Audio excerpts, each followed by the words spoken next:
now we have a Q&A, and we need Yara. We've been getting some questions in the chat. Yeah. So we have a few questions now in the chat room. One is directed to Shukri. It says, why do I need to put my ID number in AXA One Health to try the app? I don't know. That's Ismail Badran. Yes, Ismail. Yes, I read it on the chat box.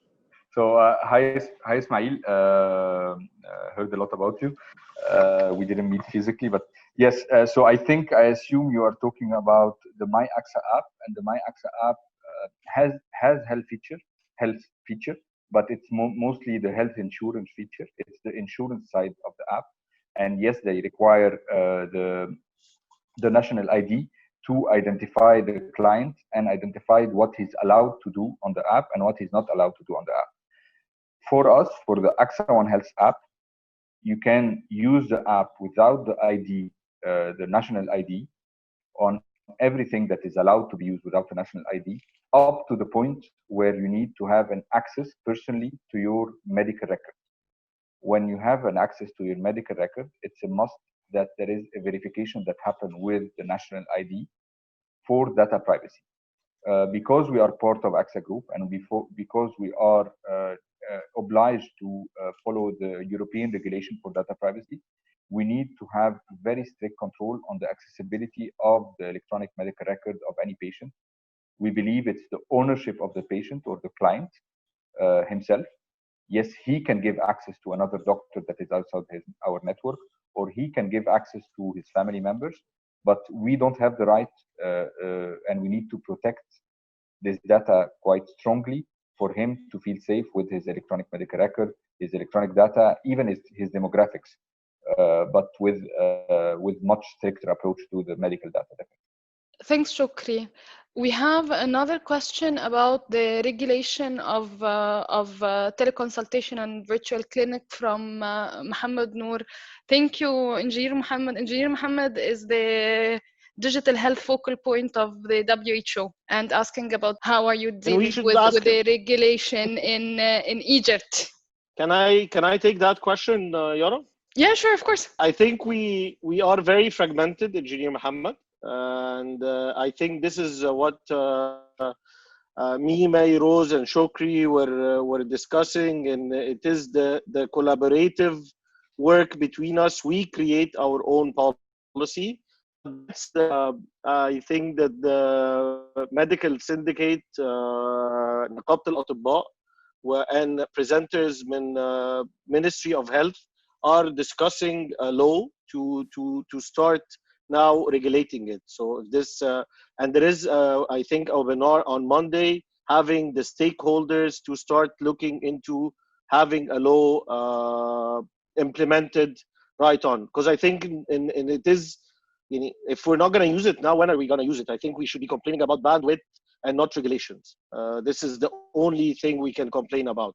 But I hope that this answers the question. But I think the coming couple of weeks we'll be seeing very interesting time. I know for a fact that you're not allowed, even by phone, to prescribe anything except for a patient that you have already seen. So once the patient comes to Tabibi, or a Tabibi doctor visits him, we can send the record to May Rose, and maybe she can have a telehealth call with him. I don't know, but this is where patient centricity will be the upcoming time. Patients can move from one practice to another as long as he can have his electronic records follow him. And I hope that answers a bit of the question and sheds some light to the near future. If I may complement and start by a point you mentioned on Khalil, interoperability of electronic medical record can make this life easy. Let's talk about it later in the webinar. But definitely regulation are needed, Dr. Mohammed, to a little bit of control. Yet we need to follow certain guidelines that have been the experience of our global or different countries that have applied such a regulator and such a regulation and such a control. There are things that are limited that you can do during, and I'm not a doctor, I will leave May Rose also to complement with Khalil. There are things that you can do in a teleconsultation that are more things that you can do in a video consultation, but both do not give you the full examination as a physical consultation, definitely. But we believe, and with the numbers we have globally, that 60 to 65 of the general practice or family immediate practice thing can be solved with over-the-counter medication that can help the immediate situation of a customer and I'm talking here about family medicine. For specialties, it requires definitely more and more depth investigation, but definitely it can direct to lab or radiology approach that can help the doctor take a decision before prescribing any medication. And we are proud to be part of the American Teleconsultation Association, ATA, as AXA One Health and not as AXA Group. So it's something that was initiated with AXA One Health, and it is very beneficial to be part of understanding different guidelines in different countries, part of ATA and part in the Gulf region where they are very advanced in that also. Yep. And actually, Tele Training is the thing that really helped us as well. Shukri, continuing a lot of new guidelines that change day by day. Doctors all over the place. I was very happy to take our Tabibi Academy virtually online, and it helped a lot in managing the mental and the psychological part of the team, as well as the science and the practice of the team. So I wanted to ask Engineer Mohammed Noor if you'd like to comment on that. From your perspective, from WHO, and I'm sure you guys are aware of what's going on with the Ministry of Health, do you have any comments on that, or would like to tell us anything about how Ministry of Health is tackling telehealth from what you've seen? Actually, I know that there are lots of fragmented trials in Egypt here, but from Ministry of Health's point of view, I think they feel that it's not there. I mean, they don't feel that it exists at all in the market. When you talk with them, what are you doing about this? Where are the regulations? Are you going to permit, or are you going not to permit? They say that it doesn't exist, and we are not working with it. So this is what I heard from some colleagues and some friends who are working there. And I think the first step is to make sure that we have recognition of the value, and especially now with COVID-19, there is a recognition. And I know, for example, Ain Shams University are having some kind of virtual clinic, and through this virtual clinic, they respond to patients to reduce the clinic crowdness and make sure that no one comes to the clinic except if they need really to see the doctor. So I think, at least for the time being, this is one of the important values of having telehealth or teleconsultation. So it's kind of helping in reducing the face-to-face contact with patients. Actually, I like very much this kind of discussions that is bringing ideas together. But most importantly, that we need to see what is the context in our country and how we can make this available for everyone and make it this building the value for integration with what the government is doing. I know it's slow in WHO, it's slow in the government, but initiatives like what you are doing is something that requires to be coming together in something that is recognized, that people see that this is something that we have to press and to ask for regulation to make this happen in a formal way. Thank you. You can unmute me now, and I'm listening after. Or you have any question? I'm ready.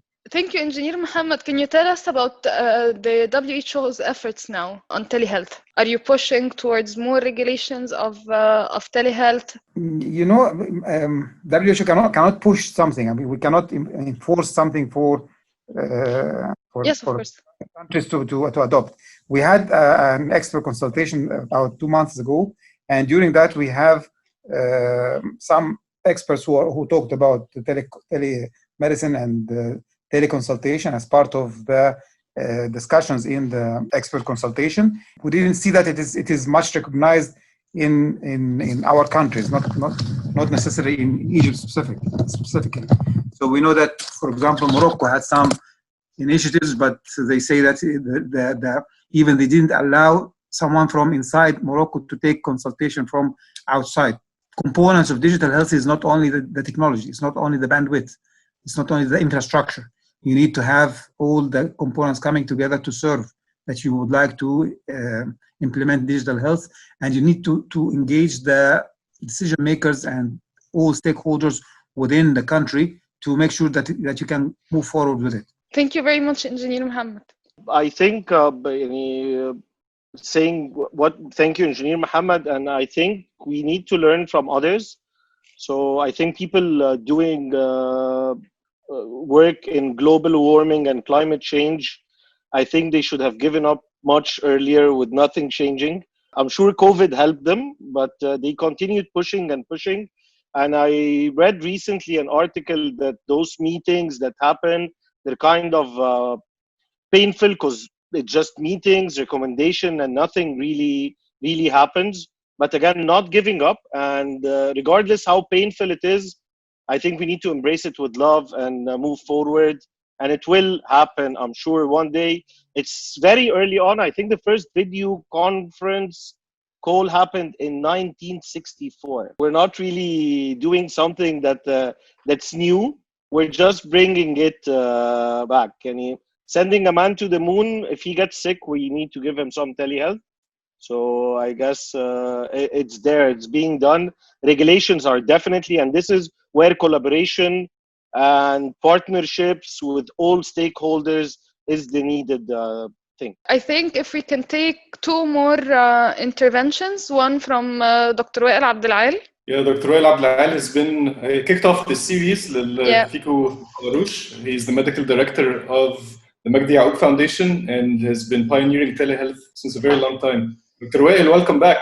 Hi, Omar. Zach, how are you? We've been in telemedicine since 2009 and in Egypt. And now we have actually, with the Ministry of Health, we have more than 200 active sites. And it was because of regulation, as I said last time, that we preferred to prove the case under the umbrella of the Ministry of Health so that we do not disrupt the technology itself.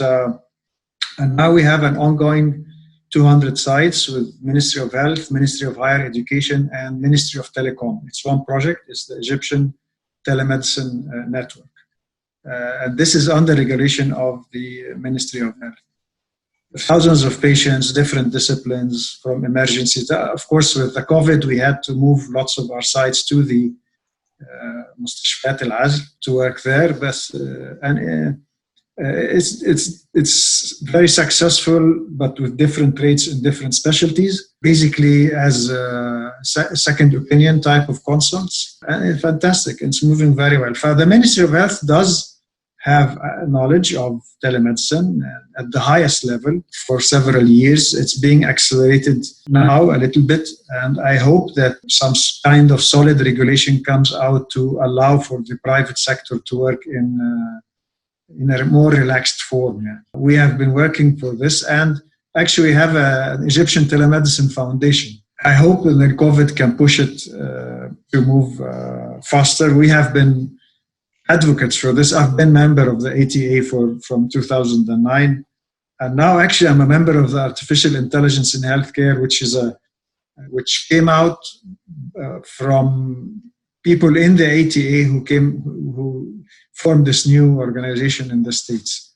In the States, it's pretty much established. بعد COVID, it's even it's the norm now. لأن ما فيش primary care and even secondary care, home health, كل الحاجات دي, school health. So now after the COVID, with the e-learning, they're both moving. And in New York City, actually, Governor Cuomo got Mayor Bloomberg to take care of the tracing and testing. It's a big project.